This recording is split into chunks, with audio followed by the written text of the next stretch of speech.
Zavala en esa ponencia dice que en febrero del 1225 la Carta Magna señala en la vida del derecho un hito de gloriosos caracteres. Se habla del hombre libre, con sus derechos a la libertad y a la propiedad. Se habla del hombre libre con derecho a residir en su tierra sin molestia alguna. Se habla del hombre libre que no puede ser ubicado al margen de la ley, que no puede ser condenado sino mediante un juicio previo y a base de tribunales imparciales, no vendidos, no sugestionados, no coaccionados. Interesante redacción, dice Zavala, la del artículo 29 de la Carta Magna inglesa, que a la letra dice lo siguiente: ningún hombre libre será detenido, ni preso, ni privado de su propiedad, de sus libertades o libres usos, ni será puesto fuera de la ley, ni desterrado, ni molestado de manera alguna, y no podremos ni haremos poner mano sobre él, a no ser en virtud de un juicio legal de sus pares y según la ley del país. No venderemos, ni negaremos, ni retrasaremos a nadie el derecho a la justicia. Fin de la cita. Entonces, lo que aconteció en 1215 en la Carta Magna es un reconocimiento. Es un reconocimiento a un derecho que está en la naturaleza humana. No es que fue concedido. Puede ser que desde el punto de vista del poder y de la autoridad se diga se concedió. Pero esa no es la situación. La situación es que esa libertad es un derecho que nosotros reconocemos en nosotros mismos. Es algo así como lo que se ha dicho en doctrina cuando uno de los tratadistas más célebres en materia jurídica, Kelsen, decía: señores, posiblemente ustedes, especialmente los teólogos, esperan que asuma el papel de advocatus diaboli.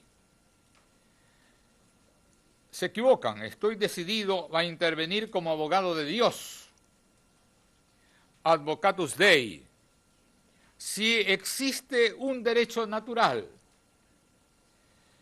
este solo puede tener su fundamento metafísico a base de la creencia en Dios. Y a continuación, la glosa de uno de nuestros celebrados decanos de jurisprudencia en la Universidad de Cuenca, de la Universidad de la SUAY, el doctor José Cordero Acosta, que fue también presidente del Honorable Congreso Nacional, dijo al comentar esta parte de Kelsen: así opinó Kelsen, que fue quien más apasionadamente propugnara la separación tajante de toda contaminación ideológica de lo jurídico para concluir ya no solo en la relación del derecho con la política, sino con un orden inmutable de valores.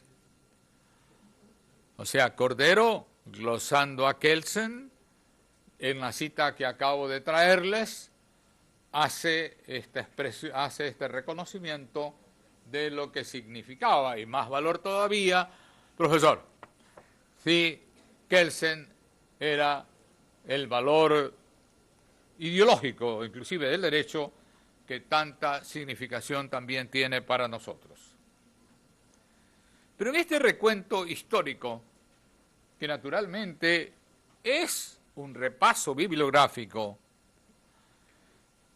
aquí debemos mencionar en esta etapa, en este proceso, el derecho de alzarse.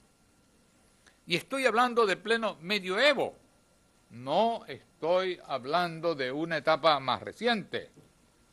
Años más tarde, del 1215, en 1287, en el reinado de otro rey de Aragón, Alfonso III, se estableció dentro del Estatuto de los Privilegios de la Unión Aragonesa el derecho de alzarse contra el rey cuando cometiera desafueros contra alguno de los confederados o deponerle, desterrarle o sustituirle por otro si castigase a cualquiera de ellos sin sentencia de justicia.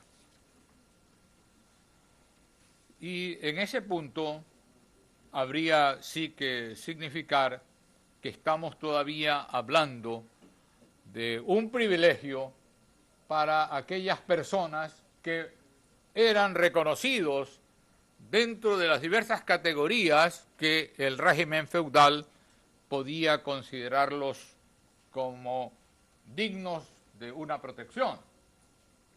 Sánchez Viamonte glosa sobre el tema, dice, impone al rey la obligación de respetar esos privilegios de carácter feudal, pero no como un derecho de los individuos, sino como limitación al poder monárquico.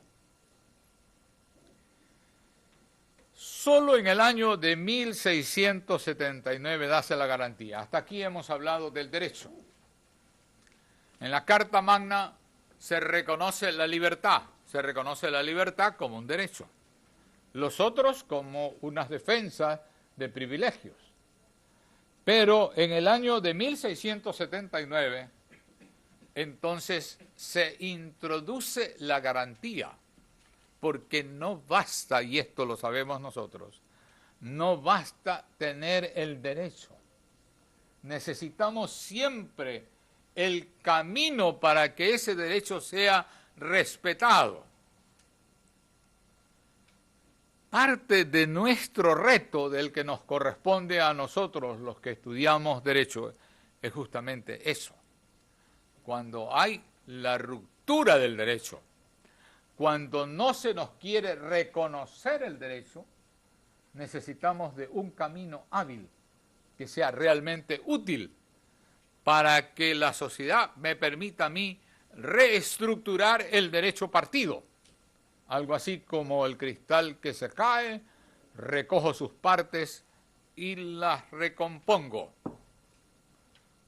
Y en este caso es esto lo que se pretende, encontrar una garantía, y esa garantía es la garantía del habeas corpus.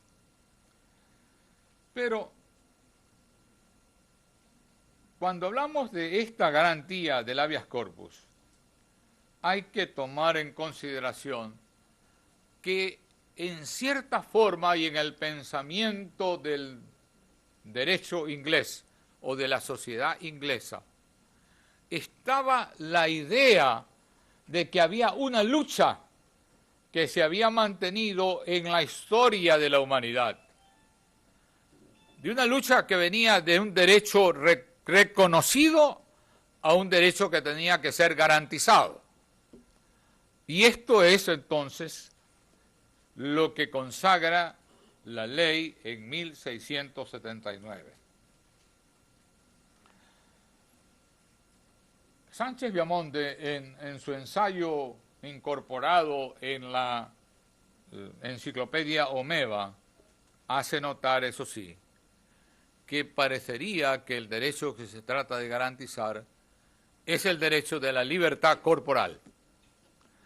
No es una garantía que llegaría a garantizar todos los aspectos de la libertad, porque cuando hablamos de libertad empezamos a predicar adjetivándola a base de cada aspecto que pudiera ser importante dentro del ejercicio de la libertad.